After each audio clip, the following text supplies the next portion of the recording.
Hello ಗೆಳೆಯರೇ, welcome to ಎಸ್.ಎಸ್.ಪಿಚನ್ Kannada channel. ಈ ಒಂದು ವಿಡಿಯೋದಲ್ಲಿ ಹುತಾತ್ಮ ದಿನದ ಬಗ್ಗೆ 5 ಸಾಲುಗಳ ಭಾಷಣ ನೋಡ್ತಾ ಇದ್ವಿ. ಹುತಾತ್ಮ ದಿನದ 5 ಸಾಲುಗಳ ಭಾಷಣ ನೋಡ್ತಾ ಇದ್ವಿ. ಒಂದು ಭಾಷಣ ಅಂತಕ್ಕಂಥ ಇಷ್ಟ ಆಯ್ತಾ?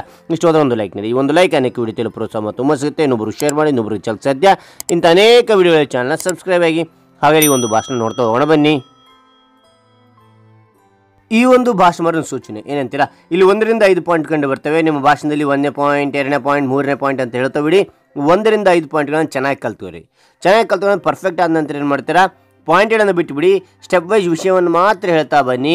ಆಗ ನಿಮ್ಮ ಭಾಷಣ ಅದ್ಭುತವಾಗಿರಲಿ ಸಾಧ್ಯ. ರೈಟ್, ನಾನು ನಿಮಗೆ ಇಲ್ಲಿ ಪಾಯಿಂಟ್ ವೈಸ್ ಹೇಳ್ತಾ ಹೋಗ್ತೇನೆ.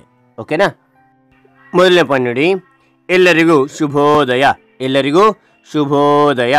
2ನೇ ಪಾಯಿಂಟ್ ನೋಡಿ, ಇಂದು ಜನವರಿ 30. ಇಂದು ಜನವರಿ 30. 3ನೇ ಪಾಯಿಂಟ್ ನೋಡಿ,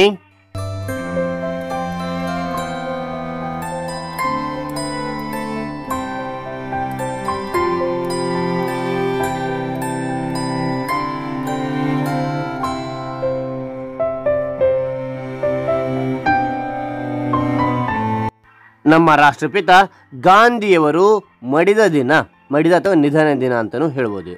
ಮತ್ತೊಮ್ಮೆ ನೋಡಿ, ಎಲ್ಲರಿಗೂ ಶುಭೋದಯ. ಇಂದು ಜನವರಿ 30, ನಮ್ಮ ರಾಷ್ಟ್ರಪಿತ ಗಾಂಧಿಯವರು ಮಡಿದ ದಿನ. 4ನೇ ಪಾಯಿಂಟ್ ನೋಡಿ,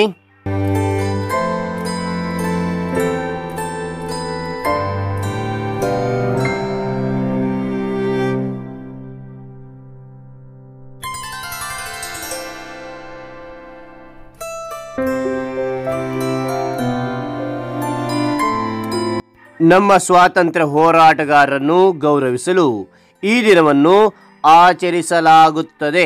ಮತ್ತೊಮ್ಮೆ, ನಮ್ಮ ಸ್ವಾತಂತ್ರ್ಯ ಹೋರಾಟಗಾರರನ್ನು ಗೌರವಿಸಲು ಈ ದಿನವನ್ನು ಆಚರಿಸಲಾಗುತ್ತದೆ. 5ನೇ ಪಾಯಿಂಟ್ ನೋಡಿ,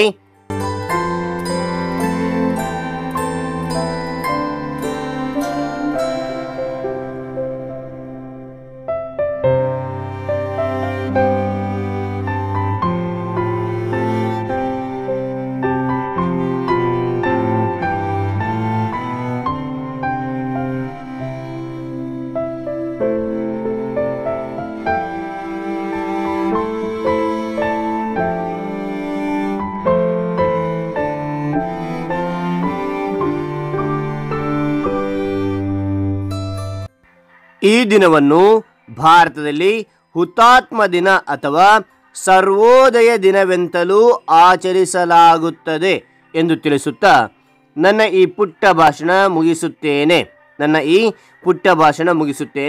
ಜೈ ಹಿಂದ್, ಜೈ ಭಾರತ್. ಮತ್ತೊಮ್ಮೆ ನೋಡಿ, ಈ ದಿನವನ್ನು ಭಾರತದಲ್ಲಿ ಹುತಾತ್ಮ ದಿನ ಅಥವಾ ಸರ್ವೋದಯ ದಿನವೆಂತಲೂ ಆಚರಿಸಲಾಗುತ್ತದೆ ಎಂದು ತಿಳಿಸುತ್ತಾ ನನ್ನ ಈ ಪುಟ್ಟ ಭಾಷಣ ಮುಗಿಸುತ್ತೇನೆ. ಜೈ ಹಿಂದ್, ಜೈ ಭಾರತ್. ಹಾಗಾಗಿ ಒಂದು ಭಾಷಣ ಇಷ್ಟ ಆಯ್ತಾ? ಇಷ್ಟವಾದರೆ ಲೈಕ್ ಮಾಡಿ, ಇನ್ನೊಬ್ರು ಶೇರ್ ಮಾಡಿ, ಇನ್ನೊಬ್ರು ಚಾನಲ್ ಸಾಧ್ಯ ಅಂತ ಅನೇಕ ವಿಡಿಯೋಗಳ ಚಾನಲ್ ಸಬ್ಸ್ಕ್ರೈಬ್ ಆಗಿ. ಮತ್ತೊಂದು ವಿಡಿಯೋದಲ್ಲಿ ಭೇಟಿ ಆಗ್ತೇನೆ. Thank you.